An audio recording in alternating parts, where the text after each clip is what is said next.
오늘 우리에게 주신 하나님의 말씀은 신명기 23장 21절에서 25절까지입니다.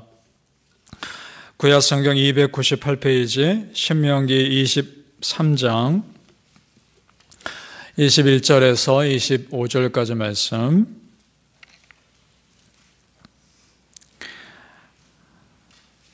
(23장) 21절에서 25절 같이 읽겠습니다. 시작. 내 하나님 여호와께 서원하거든 값궤를 더디하지 말라. 네 하나님 여호와께서 반드시 그것을 내게 요구하시리니 더디면 그것이 내게 죄가 될 것이라. 네가 서원하지 아니하였으면 무죄하리라. 그러나 네 입으로 말한 것은 그대로 실행하도록 유의하라. 무릇 자원한 예물은 내 하나님 여호와께 내가 서원하여 입으로 언약한 대로 행할지니라. 내 이웃의 포도원에 들어갈 때에는 마음대로 그 포도를 배불리 먹어도 되느니라. 그러나 그릇에 담지는 말 것이요. 내 이웃의 곡식밭에 들어갈 때에는 네가 손으로 그 이삭을 따도 되느니라. 그러나 내 이웃의 곡식밭에 낫을 대지는 말지니라. 아멘. 오늘 새벽에 예배하시는 애가 우리 성도님들께 함께 하시기를 예수님 이름으로 축복합니다. 아멘. 지난 시간에 성경의 가장 핵심되는 내용이 두 가지라고 말씀드렸습니다. 첫째는 하나님 사랑이요, 둘째는 사람 사랑이다 말씀드렸습니다. 그래서 오늘은 그 말씀에 이어서 그 두 가지 관계에 대해서 말씀합니다. 하나님과의 관계, 사람과의 관계, 두 가지에 대해서 말씀합니다. 먼저 하나님과의 관계를 서원기도라는 제도를 통해서 설명하고 있습니다. 서원기도, 맹세하는 기도죠.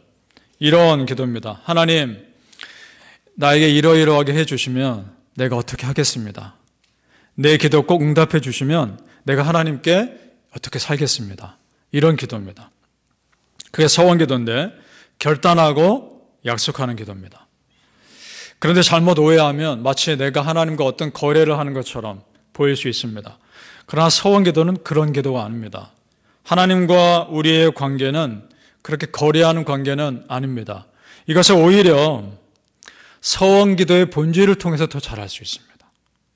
먼저 제가 21절을 다시 읽어보겠습니다. 네 하나님 여호와께 서원하거든 값궤를 더디하지 말라. 네 하나님 여호와께서 반드시 그것을 너에게 요구하시리니 더디면 그것이 너에게 죄가 될 것이라. 아멘. 자, 여러분, 하나님께 서원기도 해본 적 있으신가요? 이런 약속 드리는 기도를 해본 적 있으십니까? 자, 했으면 반드시 지켜야 한다는 겁니다. 그러니까 하기 전에 정말 신중하게 생각한 후에 기도하는 겁니다. 성경에서 서원기도를 함부로 해서 잘못된 경우가 있습니다. 사사시대에 입다라는 사람이 그랬습니다. 그가 이방 암몬 족속과 싸우기 전에 기도를 합니다. 하나님, 이 전쟁에서 이기게 하시면 내가 전쟁에서 이기고 돌아왔을 때 나를 제일 먼저 영접하는 사람을 번제물로 바치겠습니다. 이상한 기도를 합니다.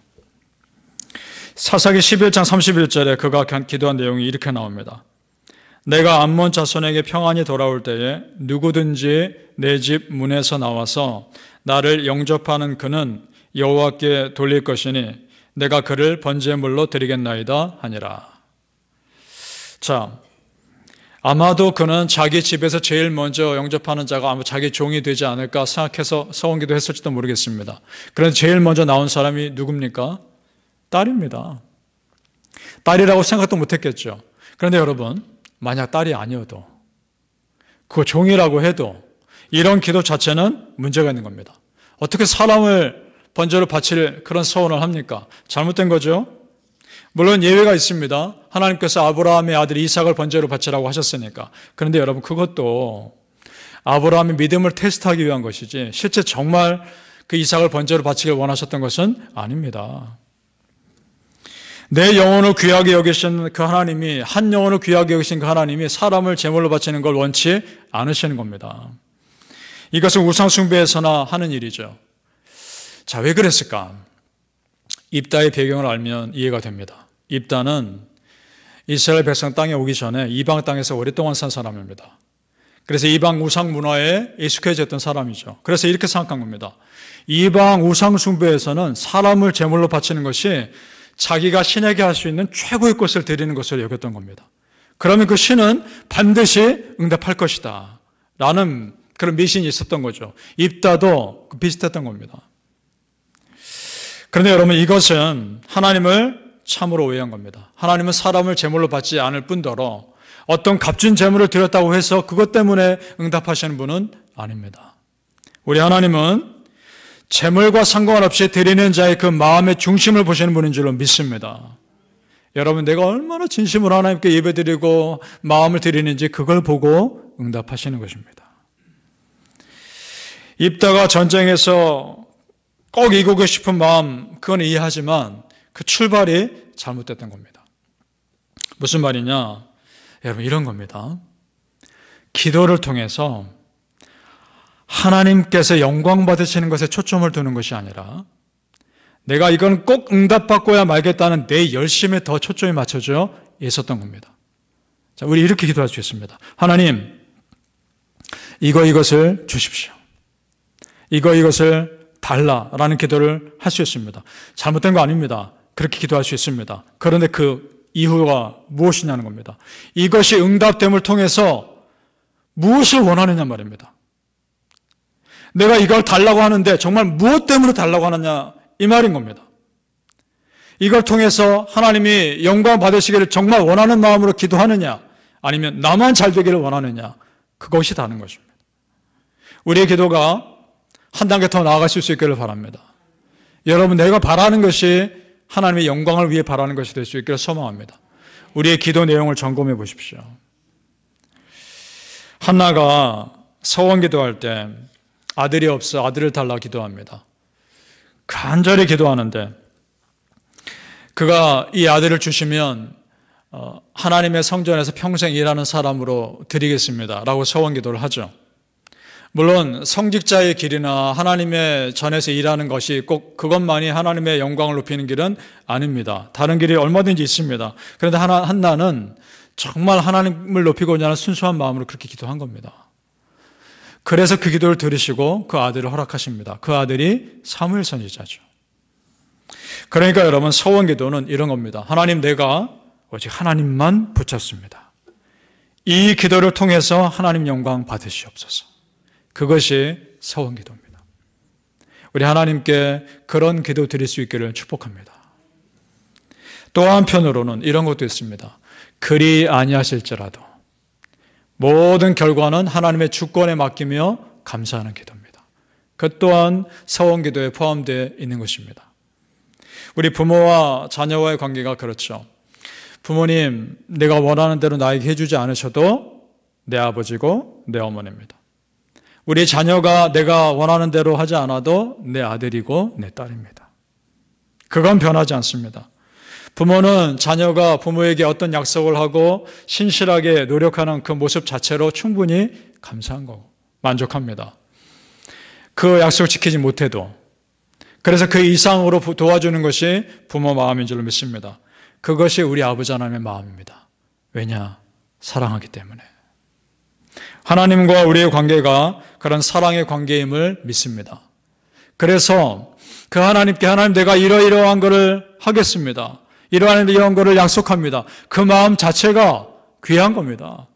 서원 약속 못 지켜도 노력하는 그 자체가 이미 귀한 것입니다. 그 마음을 드릴 수 있기를 축복합니다.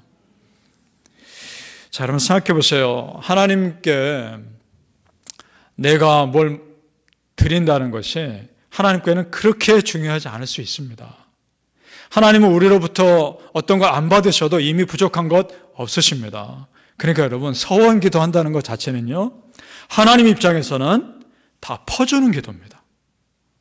간절하게 진실하게 하나님 높이기 위해서 기도하는 사람 기도 어떻게 안 들어주십니까? 하나님 입장에서 우리들의 서원 기도는 퍼주는 기도입니다. 그러니까 여러분, 일단 기도하고 보는 겁니다. 일단 부르짖고 보는 겁니다. 그러실 수 있길 바랍니다. 결코 우리에게 그것은 손해가 아니라는 것입니다. 그리고 결과는 하나님께 맡깁니다. 기대 이상이신 여호와 하나님께서 간절히 부르짖는 그 성도의 기도를 어떻게 외면하시겠습니까? 사랑하는 성도님들, 내 작은 손으로 무엇인가를 하려는 것보다 하나님의 크신 손에 맡기는 것이야말로 참으로 지혜이고 은혜임을 믿으시기를 예수님의 이름으로 축복합니다. 아멘. 두 번째는 사람과의 관계입니다. 자, 오늘 24절과 25절을 읽어보죠. 같이 다시 한번 읽어보겠습니다. 24절에서 25절 시작. 내 이웃의 포도원에 들어갈 때에는 마음대로 그 포도를 배불리 먹어도 되느니라. 그러나 그릇에 담지는 말 것이요. 내 이웃의 곡식밭에 들어갈 때에는 네가 손으로 그 이삭을 따도 되느니라. 그러나 내 이웃의 곡식밭에 낫을 대지는 말지니라. 자, 아멘. 무슨 말씀입니까? 배고픈 사람이 어떤 지나가던 나그네가 포도원에 들어있을 때 그 밭에 들어가서 포도를 마음껏 따먹어도 된다는 겁니다. 주인은 그럴 수 있도록 배려하라는 겁니다. 그런데 조심할 게 있습니다. 그 사람이 마음 놓고 먹어도 되지만 그릇에 담아갈 정도로 그 정도로 따라가지는 말라는 겁니다. 왜냐? 그 주인에겐 손해가 되기 때문에. 절제를 말하는 겁니다. 주인은 배려할 것이고 나그네는 절제하는 겁니다. 자, 또 어떤 사람이 밭에 가서 이삭을 마음껏 따먹어도 됩니다. 그런데 그것을 낫을 대면서 추수할 정도까지는 갖고 가지는 말라는 겁니다. 그 주인의 입장에서는 배려하는 것이요. 그 나그네 입장에서는 절제하는 겁니다. 이것이 사람과의 관계라는 겁니다. 한마디로 말하면 이런 겁니다. 서로 간에 마음 상하지 않는 어느 정도의 선을 유지하라는 겁니다. 그 선을 넘지 말라는 것입니다. 그것이 서로에게 유익이기 때문에 그렇습니다. 주인은 나그네의 배고픔을 배려해주고 나그네는 감사한 마음으로 꼭 필요한 만큼만 취하는 겁니다. 그것이 서로에게 유익이죠. 하나님과 나의 관계도 마찬가지입니다. 자, 이제 중요한 부분입니다.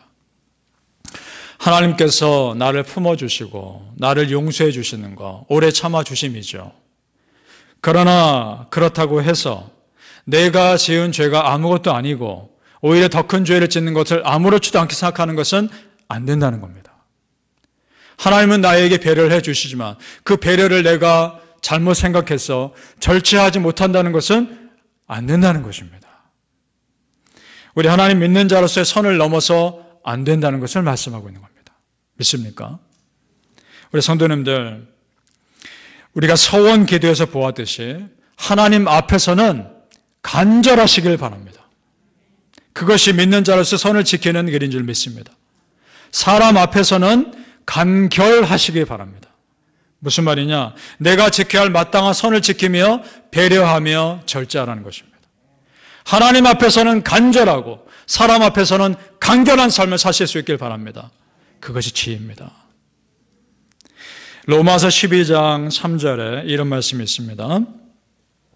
내게 주신 은혜로 말미암아 너희 각 사람에게 말하노니 마땅히 생각할 그 이상의 생각을 품지 말고 오직 하나님께서 각 사람에게 나누어 주신 믿음의 분량대로 지혜롭게 생각하라. 아멘. 사랑하는 성도님들, 하나님 앞에서 한없이 간절히 기도하시고 우리 사람들 앞에서는 각자의 분량대로 신실한 믿음의 모습 지켜나갈 수 있기를 예수님의 이름으로 축복합니다. 아멘. 기도하겠습니다. 할렐루야. 아버지 하나님, 은혜를 감사합니다. 하나님 앞에서는 간절하게 하여 주옵소서. 정말 하나님 앞에 서원하는 마음으로 간절하게 기도했을 때 그 우리의 기도 결코 외면치 않으시며 반드시 응답해 주시는 아버지 하나님의 은혜를 믿습니다. 사람들 앞에서는 간결하게 하셔서 서로가 서로의 선을 지키며 믿음의 모습을 지켜나갈 수 있게 하여 주옵소서.